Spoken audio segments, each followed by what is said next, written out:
Добро утро и од мене, или добар ден, векуваме веќе во работниот ден од денот. Гостин на утрински брифинг е Трајко Славевски, професор Трајко Славевски од Економскиот факултет.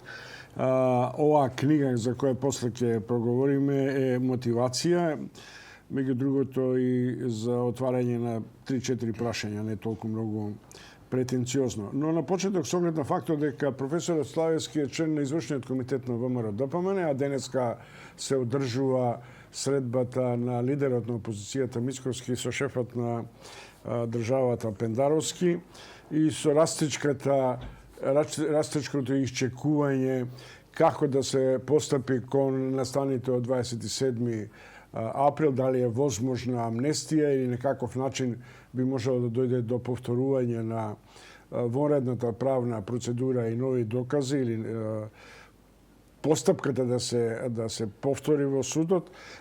Сакам да го прашам професор Славевски што би можело да се очекува од еден диалог на довчера лутите, да речем условно политички противници, Мицковски и Пендаровски? Добро утро, благодарам на поканата, Чумовски. Значи, јас не би рекол дека биле лути противници, најверојатно немаше соработка во изминатите 9 месеци од причини нели кои што председателот на ВМРО-ДПМН ги кажа во тој период, нели пред 9 месеци.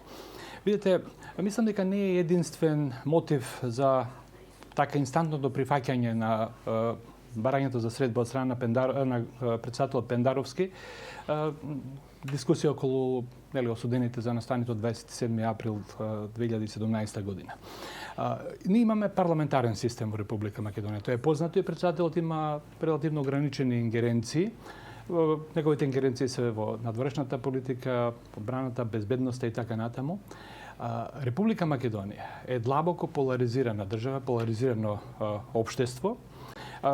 Понекогаш и по етнички линии, но ова нетрпение помеѓу припадниците на самата мнозинска етничка заедница, да речем меѓу македонците, кое што со години ескалира, може би е нешто што го загрижува господин Пендаровски. Тоа е безбедносно прашање. А безбедносните прашања се нели по дефиниција во надлежност на председателот.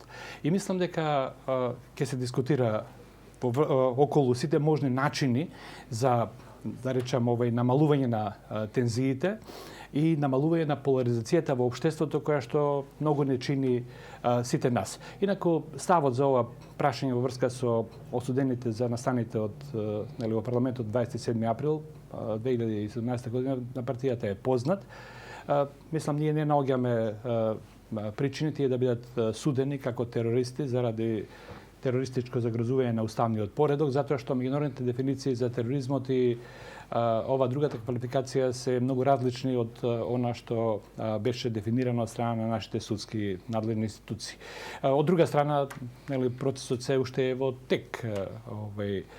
И покрај тоа што апелација се има изјаснето, одбраната на некои од осудените нема добиено решение, постојат други можности за правни лекови, така што мислам доколку се концентрираме сега на ова што ќе се случи денеска во вилата на Водно, резиденцијата на председател Пендаровски, станува збор за еден охрабрувачки потек, од кој што ќе има, се надевам, реални, видливи ефекти, како што рекол, во намалување на поларизацијата во македонското општество. Добро, благодарам многу. Тоа беше одговорот на професор Трајко Славевски, професор на Економскиот факултет, врзано за и член на извршниот комитет, врзано за денешната средба Пендаровски-Мицковски.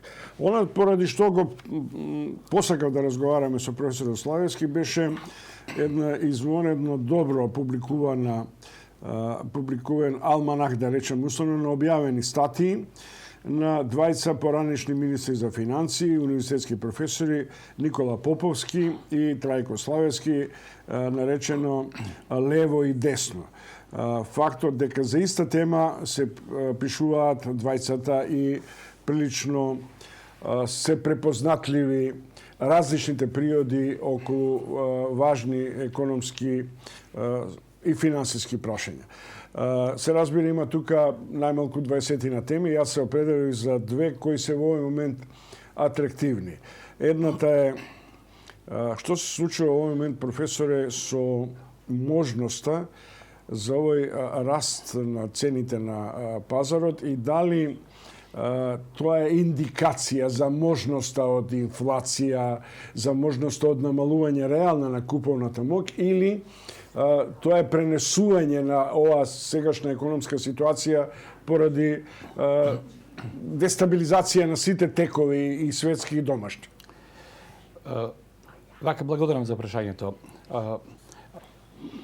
Ќе се обидам сосема на популарен начин да објаснам, затоа што се испреплетени неколку важни настани кои што влијаат на она што е сега во моментов исход и очекувања во јавноста за прашањето на општ пораст на цените како што ја дефинираме инфлацијата.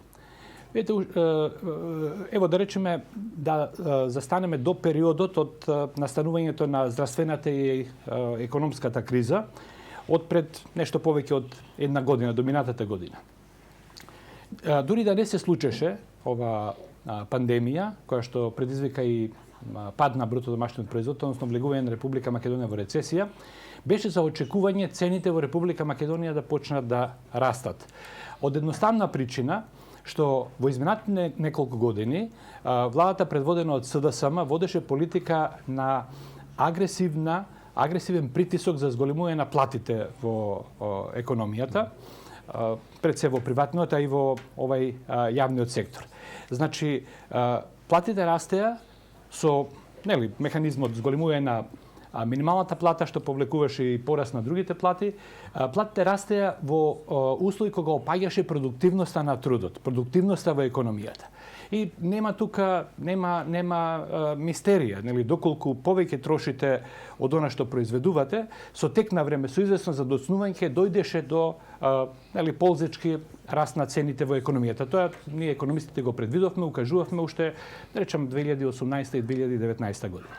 Со настапот на кризата, на пандемијата, како и во предходната криза финансиска од 2008-2009 година, кога паѓа економската активност, паѓа и куповната моќ на значителни слоеви од населението, тоа па го ублажува ефектот за, барем на почетокот, за пораст на цените. Затоа што кризите економски се пратени со дефлација, не со инфлација. Но во исто време светската пандемија предизвика големи проблеми во функционирањето на светската трговија, кинење на некои врски, синџири и така натаму во автомобилската индустрија, дури во фармацевската, што од своја страна, па предизвикува проблеми на страната на понудата и тоа влијае исто така на инфлацијата. Сега инфлацијата, за која што кај нас веќе се зборува и се пишува на широко, ќе влијае на очекувањата кај луѓето. Знаете, кога очекувањата се дека цените во иднина ќе растат, тие ќе растат сами по себе. Тоа што се вели. Така што првиот податок сега што имаме за инфлацијата во март месечна, односно месец на месец, март 2021, март 2020, е веќе можеби највисока во последниве 10 години во Република Македонија мерена на тој начин. Изнесува 2,1% со можност за натамошен раст. Додека она што ги засега најголемиот број на граѓани, особено оние со пониски доходи, и представува сериозен проблем за нивниот стандард и социјален проблем е растот на цените на храната. Например, кај масла и производи, овој рафинирано масло, процентот на пораст е 14-15%. Имаме кај електричната енергија и така натаму. Сега, значи, може да очекуваме натамошен раст на цените, се разбира далеко од тоа да излезе инфлацијата надвор од контрола, затоа што имаме институцијата Народна банка, чија што првенствена цел е обезбедување на ценовна стабилност и стабилност на националната валута, затоа што имаме фиксен девизен курс.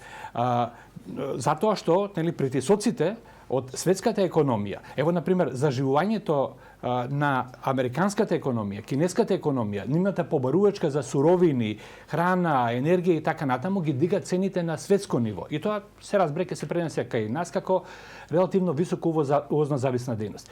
Завршам со ова, значи ја спомнав Народна банка. Има инструменти, одговорот ќе биде на спречување на излегување на инфлацијата од контрола во наредните година-две робустен, но тоа ќе значи забавување на економскиот раст. Пораст на каматните стапки. Тоа е единствениот инструмент и најефикасен инструмент што го има пред себе Народна банка.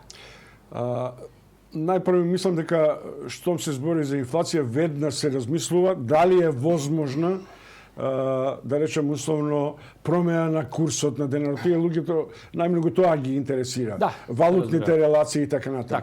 Има ли индикации кои тоа може да го со оглед на фактот дека ние сме ранливи. Една мала информација па предизвикуваше извлекување на денари подолги времиња. Половина од одговорот го дадов. Да. Веднаш да споредиме со кризната 2008-2009 година. Внимајте, сега имаме во оваа пандемиска рецесија. Ние имаме среќа, да речам, или поволна околност од економска гледна точка заради две работи. Прво, меѓународните финансиски институции, за разлика од тој период, тогаш кога ништо не помогна, Република Македонија не доби никаква помош и сама се избори или се бореше со кризата, сега имаше значителен робустен одговор од страна на меѓународните финансиски институции. Целосно ги сменија парадигмите. ММФ, Светска банка, оние кои што упатуваа на штедење, на умерени буџетски дефицити, знаете, нели... Ама не може тоа на нас да го критикува. Светскиот тренд беше на генерална буџетска потрошувачка. Да, ама дојдоа значителни средства кај нас, као непосредна помош, да. И помош и задолжување со релативно ниски камати. Од друга страна, за разлика од тогаш, од 2008-2009 година, ние имаме многу мал дефицит во она што го нарекуваме тековна сметка на платниот биланс. Одлив, да речем, одлив и прилив на девизи во земјата на странска валута, што влијае на девизниот курс. Во тој период, за 4-5 месеци, Народна банка, бранејќи го курсот, потроши 1/3 од девизните резерви, кои што тоаш беа 1 милиарда и 800.000 евра, се сведоа на 1 милиарда и 200.000 евра. Како ја правеше заштитата Народна банка на курсот? Па да се подсетиме, гувернерот Гошев ја дигна каматната стапка на Народна банка, која што сега е 1,25. Ја дигна на 9%. Со тоа се качија и останатите камати. И со големи резервации кај банките за кредитно заложување. Сакам да кажам сега, во овие околности, покрај сите неволји, не постои, барем во наредниот период на среден рок, не е на повидок, никаква можност за отстапување, односно корекција на курсот, и мислам дека граѓаните треба да се охрабрат дека курсот ќе остане натаму стабилен и ќе го одбраниме со пониска цена од она што ја плативме во, да речам, овој кризната 2008-2009 година. Исто така овде, како дозволите само еден коментар кога зборуваме за финансиски прашања. Битно е здравието на финансискиот систем, банкарскиот систем, банкарскиот сектор во Република Македонија. Јас сакам да се осврнам некои шпекулации кои што изминатите месеци од време на време се појавуваат. Сме го имале тоа во минатото, кои што создаваат паника кај дел од граѓаните, дали се насочени кон раст на недовербата во целокупниот банкарски систем или тоа е насочено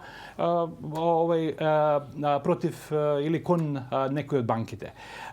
Внимајте, сите податоци покажуваат, нели, објавувањето на она што представува адекватност на капиталот, заработките на банките во тешки околности кога на економијата не оди од добро, дека банкар нема никаква причина за сомнеш во здравието на банкарскиот сектор, и ние треба да бидеме среќни се додека е тоа така, да не дојде ситуација со буџетски средства да треба да се интервенира за спасување на некои банки.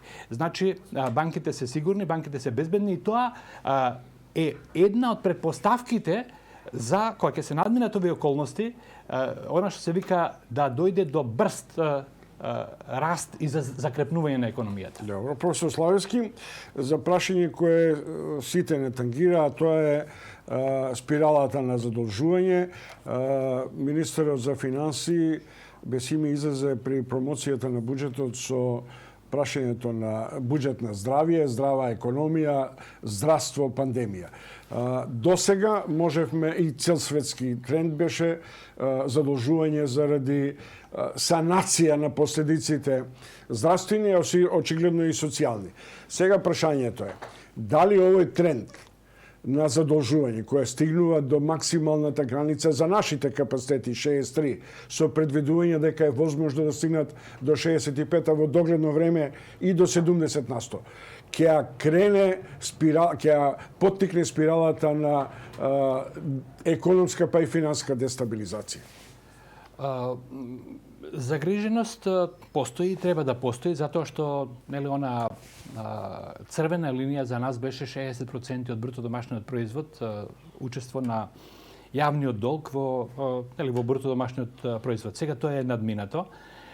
Се разбира, значителен дел од средствата кои што се позајмени се искористени за облажување на последиците од кризата, за зачување на работни места, поддршка на доходите на значителен број на граѓани и така натаму, но ние секогаш укажувавме на фактот дека затоа што користиме, трошиме позајмени средства, треба да водиме сметка за ефикасно користење на секој денар, односно на секое позајмено евро. Проблемот е што ние немаме веќе простор, на што го нарекуваме фискално салдо, за некои позначајни интервенции за поддршка на економијата.